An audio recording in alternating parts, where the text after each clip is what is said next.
What are the first three steps we have to take in order to get successful financial planning started? Hi, I'm Garrett Ray, financial planner here at the Wealth Guardians and the Ray Financial Group. And I'm Brice Payne, and you've entered The Vault, the Wealth Guardians video series on all things pertaining to retirement planning.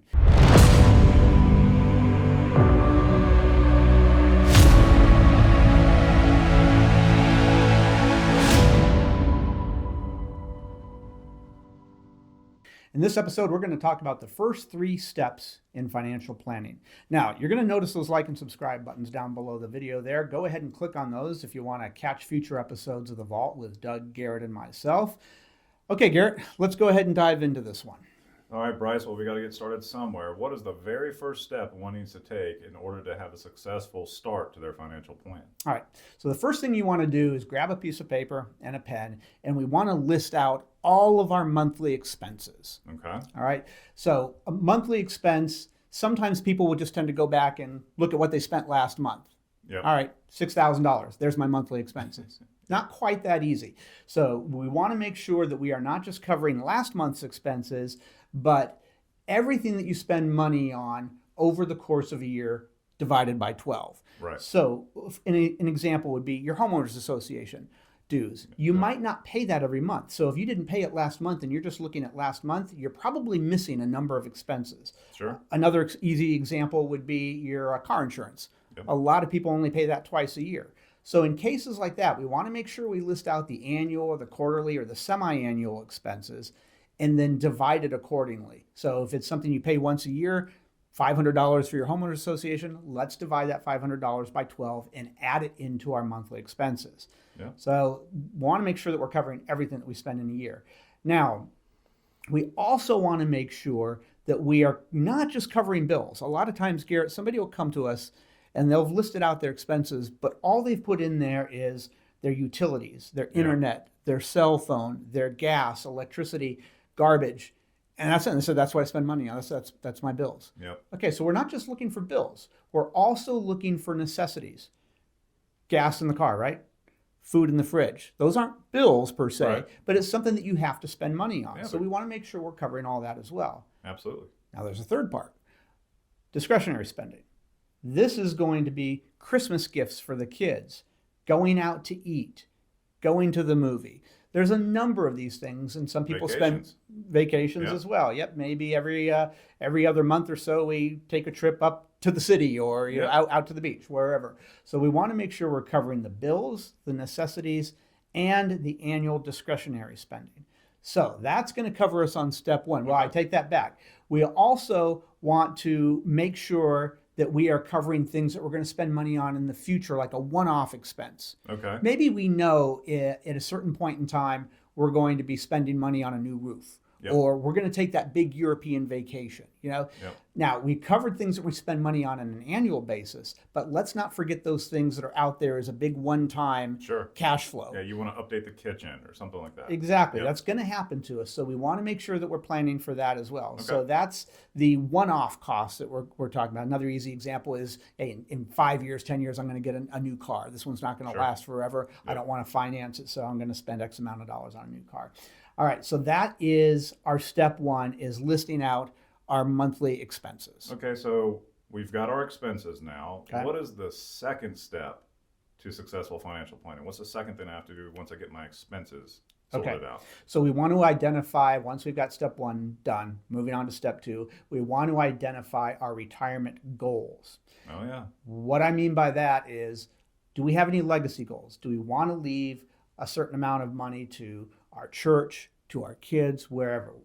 Maybe a client has said, yes, I've got 3 kids. I want to leave $1 million each to our 3 kids. Sure. Okay, we want to identify that, right?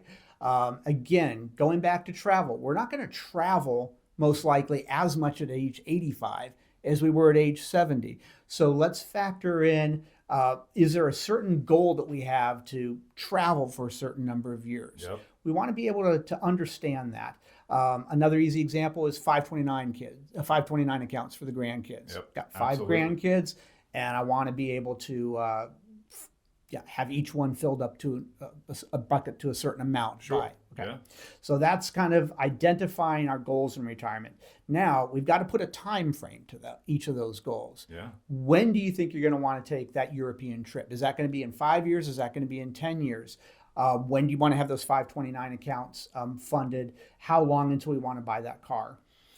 Somebody will think, well, why does that matter, Brice? It's, what difference does it make whether I'm going to fund that I'm going to take that European trip in 5 years or 10 years? Let's just factor in that I'm going to take a European trip and see what it costs. Well, the nuance to it is that let's say that European trip is going to cost $20,000. Yeah, decent chunk of change. And you want to take that in 10 years as opposed to 5 years.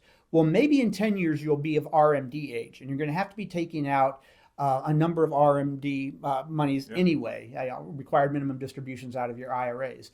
A financial planner will be able to help us identify, for tax purposes, which accounts those distributions should come from to pay for that one-off expense.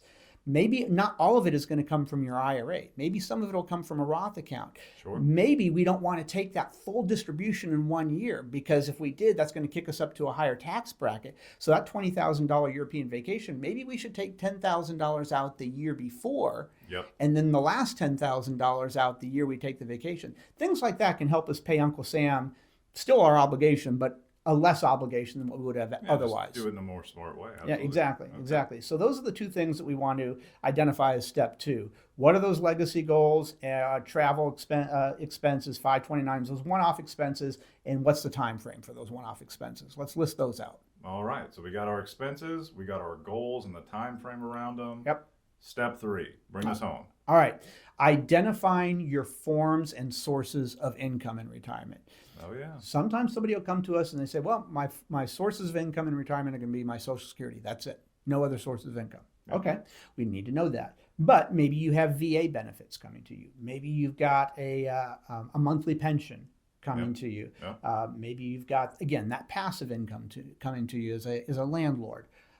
Maybe you've got investment income, dividends coming to you. So we want to identify all the sources of income that we have. And again, we want to know whether or not these are taxable forms of income or non-taxable forms of income. Sometimes Social Security is taxed at 0%. Some years it's taxed at 50% or 85%. We want to be able to know that so we can plan accordingly year by year. This isn't just a one and done type of plan. This is going over year by year. One other thing about the sources of income, is it a lifetime source of income? Sometimes somebody's pension only pays out for 10 years and then it's done. So we need to know that as well. Is it a lifetime or is it just a fixed year? Is part of that income going to continue if you were to pass away for your spouse? Yeah. That's something that we need to know as well. And lastly, I guess, we want to know, is that source of income going to grow with inflation? Some have COLAs attached to them. That's true. Some don't. Private pension typically don't. Going to be fixed, most likely. And if it's $500 a month now, it's always going to be $500. You are a federal employee? No, you're probably going to have a COLA attached to that, and it's going to be going up with inflation. If you're a landlord, you've got rental income. We can probably assume that if you're getting $1,000 a month net income from a property now, it's probably not going to be $1,000 5 years from now, right? It's going to be a little bit more. So let's plan on all of that. So that's step 3. Okay. All right. Good. So we got step 1 is listing out your current expenses. We got step 2 is identifying your retirement goals. And step 3 is identifying your forms and sources of income in retirement. Once we've done those 3 things, now we've got a pretty good roadmap set out of what retirement might look like for us. Absolutely. And to me, that's the key word is, so many times we have folks come into our office and they just kind of throw out the blanket question, do I have enough to retire? Mm-hmm. Well, until we go through these 3 steps, that's a very difficult question to answer indeed, especially step number 3, identifying your sources of income. I love the fact that you brought up some sources of income we have in retirement are going to last us a lifetime, like Social Security. Some may not, like a private pension may only pay out for 5 or 10 years.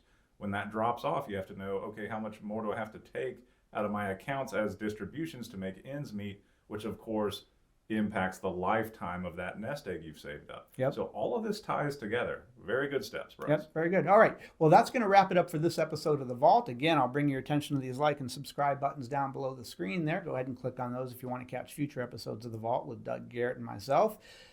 That's going to wrap it up for this episode. I'm Brice Payne. And I'm Garrett Ray. And this has been The Vault.